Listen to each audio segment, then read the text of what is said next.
Welcome back to another episode of the Hardcore Casual with your boy, Bass the Kid. As always, please like and subscribe, share with a friend, a colleague, a relative, an associate, an enemy, and any and all in between. I appreciate all the views, appreciate all the comments, and appreciate all the shares. So yeah, please continue to do so. Going to be a pretty quick episode today. There was a couple of little things that did sort of come out in the last day or so, last couple of days. So I figured, let me just give my quick takes on those, and I can let everyone enjoy the rest of their evening. So without further ado, let's get into it. So as of, I believe it was Wednesday, Jermell Charlo is no longer IBF Super Welterweight Champion of the World. Not because he was stripped of the belt, but because he announced to the IBF that he's vacating rather than satisfying his mandatory against Bakram Murtazaliev. Now, this comes as no surprise to myself. I, like a lot of other people, felt that his days at 154 were done, especially after he moved up to 168 for the Canelo fight. Never really had any desires or intentions of facing Tim Tszyu, and Bakram Murtazaliev does not pay anywhere near what he just got for a Canelo fight. Now, there is a prevailing theory, and shout out to Calix Boxing for this one, because he did mention this on the round table last night, that he believes there is a chance that Jermell could go back to 154 if he's still able to actually make it, but a little bit down the line. Get rid of the belts, basically make Tim Tszyu do a bit of a sweep up.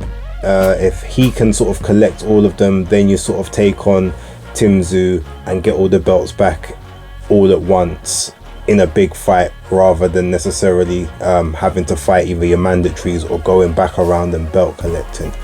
So pretty decent theory, but me personally, I don't think he's going to make 154 ever again. I think he's going to go up to 160, and I believe that after this weekend, when Jamal faces Jose Benavidez Jr., should Jamal win, I think Jamal is going to move up to 168 to put himself in position for either a Canelo fight or a Benavidez fight or something like that. And then Jermell is going to move up to 160, and he is going to challenge Carlos Adames for the vacant WBC title. Either that, or if Jamal goes up, maybe Adames gets elevated to full champion, and then Jermell faces Adames and they have that fight, and then he can get his first crack at a title at 160. That's kind of how I think things are going to go. I don't see him coming back down to 154 at all, personally. And that whole trajectory, that scenario, to me makes sense. He's been at 154 for about 16 years. He's probably outgrown that division right now, to be totally fair. And Jamal is clearly not going to go back to 160 either, considering he's having this fight, I think it's at 163 or 164 pounds. So I don't see him going back down to middleweight either.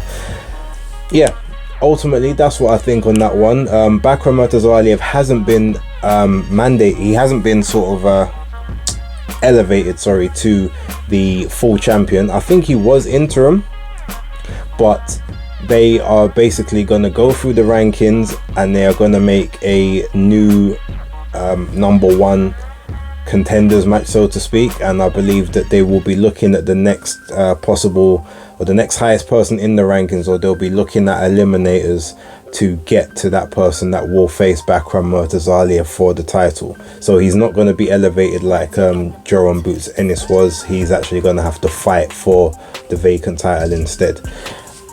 That's their choice. I ain't really got an issue with it, but yeah, that's 2 belts down now for Jermell Charlo, so he's got the WBA and the WBC left.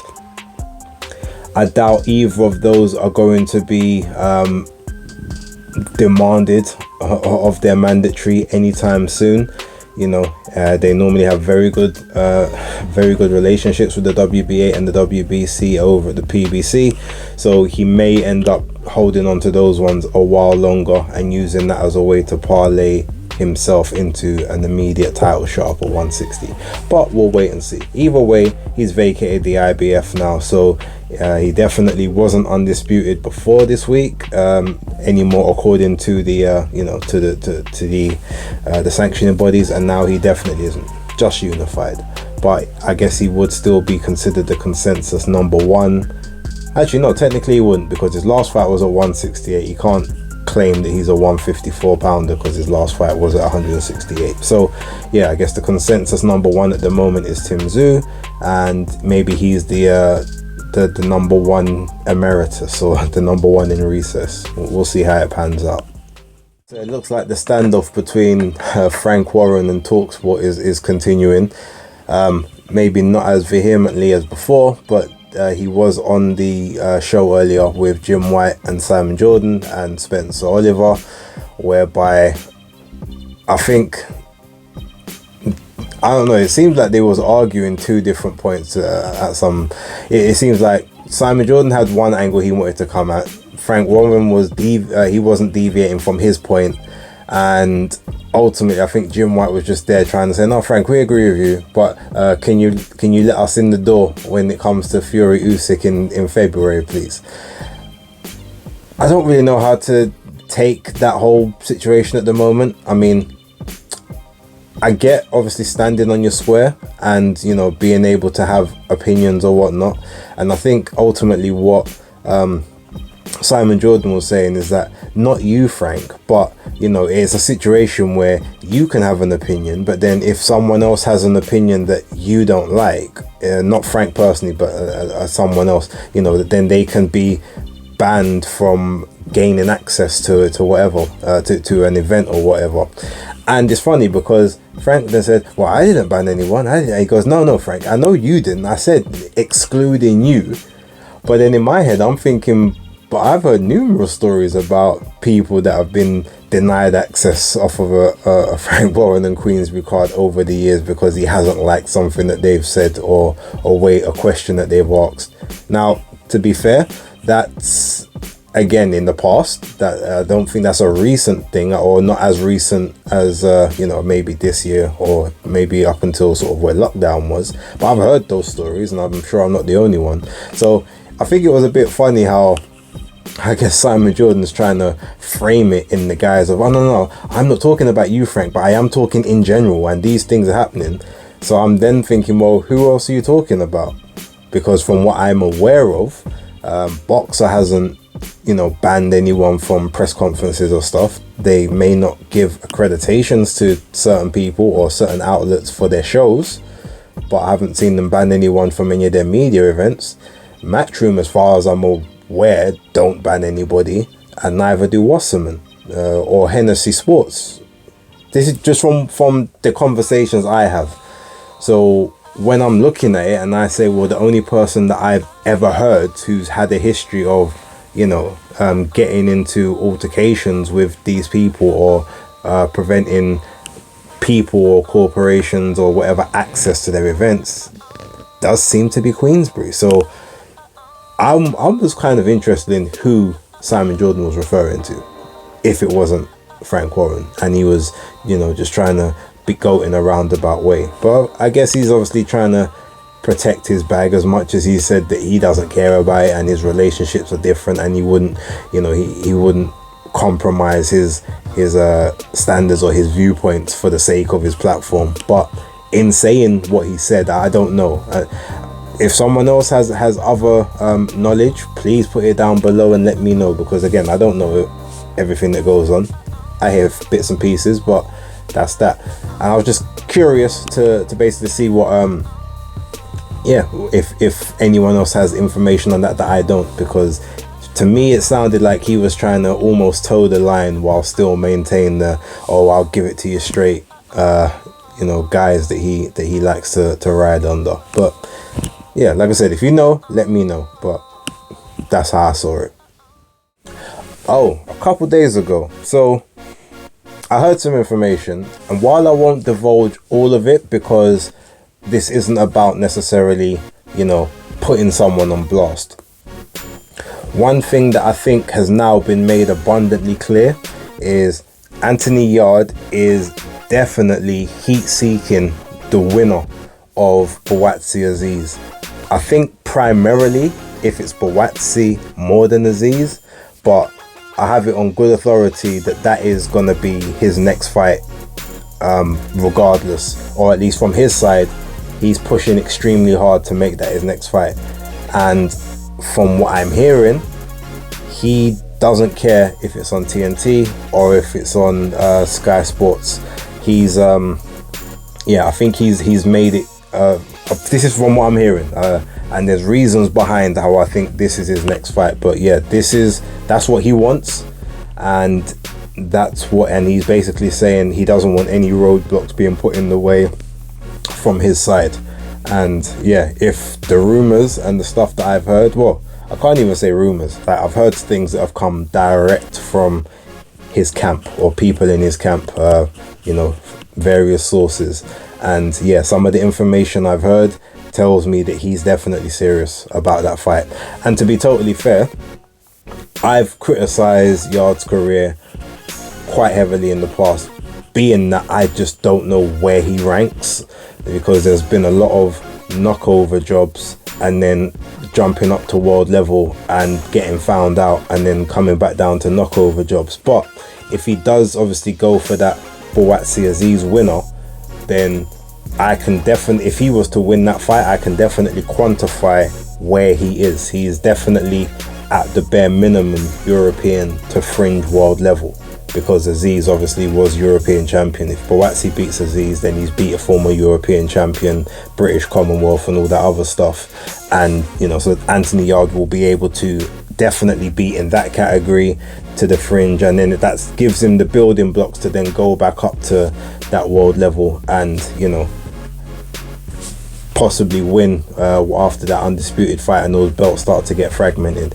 I can actually see it a lot more comprehensively now, especially if that's the route and you're actually going about it the correct way, as opposed to basically just trying to skip the queue. So let's see what happens. But yeah, on the information I've heard, that's what it seems to be. I support it, and I can't argue or discredit that move whatsoever, even though the stuff that I heard was very it was very tempting. But I respect what he's done, if everything that I've heard is true, and I can't even say anything bad about it. And lastly, Ryan Garcia seems to be collecting quite the body count this week when it comes to people that he's got in his crosshairs. Now, obviously, earlier in the week we spoke about his altercation with Shakur Stevenson on Twitter X, where he basically sunned him in terms of like money made and all those kind of things, and the poor performance he put in the Edwin De Los Santos fight and his arrogance, etc. Well, done an interview, I think it was with Boxing Scene, I think it was yesterday or maybe very, very early today, whereby he said that ultimately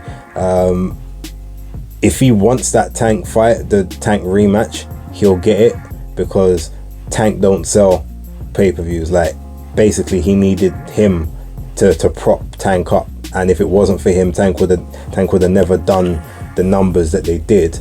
And ultimately he got Tank into a $30 million payday, so Tank should be thanking him.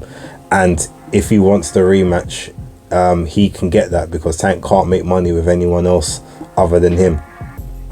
And I think he said obviously it would have to be a more comfortable weight for him. He's not going to be agreeing to catch weights and rehydration clauses and blah blah blah. Now,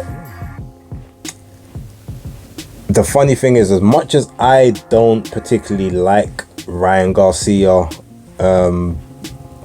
generally, he's entertaining to watch. I will give him that. Like, I do like watching his fights, because there's usually some form of entertainment or at least jeopardy in them, because he's very quick and very heavy-handed, but he's also, potentially there's fragility there as well, which makes him compelling to watch. But as a person, not really that keen on him, but he has been making some pretty good statements as of late, and ultimately this is one that I do 100% agree with, and like the evidence is there for anyone who wants to fact check it. Ultimately, I believe prior to the Ryan Garcia fight, Tank's highest reported pay-per-view, I think, was 275,000, and I think that was with what's his name, Leo Santa Cruz. I think that was his highest pay-per-view, around about sort of 275,000 reported.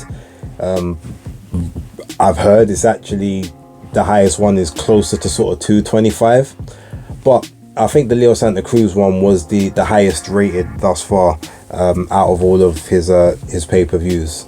And then obviously you get the Ryan one, which was I think 700,000 on the Showtime platform, and then another sort of 400,000 to 500,000 on the DAZN platform as well. So obviously 1.2 all in all, which was a lot bigger than I expected it to be. It blew my predictions out of the water. I was expecting about 4 to 450, because obviously Ryan had never been on pay-per-view before, and Tank does 200 you know, sort of in and around that 200 mark. So to me, it exceeded all my expectations, made me look incredibly stupid. Although again, I've heard conflicting numbers. I've heard 700,000, I've heard 1.2. So ultimately anywhere in between there, but it's still like a really good showing, and they had pretty low guarantees, so the money they made on top came pretty much from the pay-per-view sales, which is, you know, we don't begrudge that whatsoever. But yeah, ultimately Ryan I don't really think he can be faulted here. And anyone who's gonna say, well, how can he be the one that was selling the pay-per-views where his next fight's on the app, on the subscription? Yeah, but ultimately that's because that's a smart move, because you're not, especially coming off of a loss, you're not going to now put his next fight behind the paywall for people to, you know, they need to get back invested in Ryan and whatever. But if you've got it on the regular app, then that means that there's more eyes that can be drawn to the fight. If you've got your subscription, you're going to watch it. And if you haven't got your subscription, you might pay the $20, because $20 or $25, whatever it is in the US right now, like, plus you then get the additional month after that, when a pay-per-view is normally between $60 and $80, sometimes up to $100, depending on the level of the pay-per-view. It makes a lot more sense to just spend that $20 and still get a month's worth of content if that's what you're after, and you get to see Ryan, and if anything you dip out and then you come back for his next one. But the eyes keep building, and then when he's in his next fight, his next big fight, which I believe is gonna be the winner of Ishmael Barroso and O'Hara Davis, that one they might put behind the paywall, but I doubt they will. I think they'll keep that one free to air for everyone as well. And then the following fight, which is likely going to end up being Teofimo Lopez, or maybe Rolly Romero, if he decides that he wants to try and get his belt back after he's champion in recess or the interim or whatever, however that's working out at the minute. They might put that one on pay-per-view, and it will likely do quite well, because now Ryan's got the big views and he's got the, you know, the big awareness of his fights, and that he's been fighting more regularly, come back to these devastating knockouts. So the whole model for him works much better than what's going on with Tank. And, you know, basically been, you know, putting fights behind the paywall that only a limited amount of people are prepared to buy, therefore limiting the amount of eyes on the product. Hence why probably Showtime now didn't have the metrics to say that boxing was doing well on the platform, because the pay-per-view ones might have worked as one-offs or gained you a little bit of money here and there just because of maybe low guarantees, but it wasn't giving sufficient viewership numbers to the platform. Hence why, you know, I don't think it even did 1% of the viewership of any content that was on the Showtime platform, from what I've heard. So with that being said, like, you know, they ultimately, if they go the Amazon Prime route, the distribution, that's going to end up being a pay-per-view as well. But they might need to rethink how they do that, you know, their pay-per-view structure. But yeah, I mean, look, Tank against Isaac Cruz 2 will probably do better numbers than his previous ones, maybe about 400,000. But whoever, I think that might be who he's fighting next, if he is fighting Cruz. It might not be, but then it's like anyone that he does end up fighting, you're going to see a massive drop off. You're not going to see a 1.2 again, or even a 700. Like, it's literally going to probably go, you might get a short bump to 4, but until you start fighting for the proper titles or having proper titles on the line, it's not really going to go up higher than that. So I kind of agree with Ryan on that one, that he's obviously the one that brought the pay-per-views to the dance, and you know, Tank's going to have to maybe not acquiesce to his demands, because obviously he still did beat him, but you know, he's not going to get his own way in terms of rehydration clauses and all that. And when you start seeing the low numbers that he's getting on the next pay-per-views, maybe that Ryan rematch is a smart avenue, like a year or so down the line, after obviously I guess Ryan's maybe had the Tiafimo fight which he wants, and that definitely will be a pay-per-view, and I can see that one selling quite well as well, at least 700,000 between the two for probably a WB or WBA unification at super lightweight.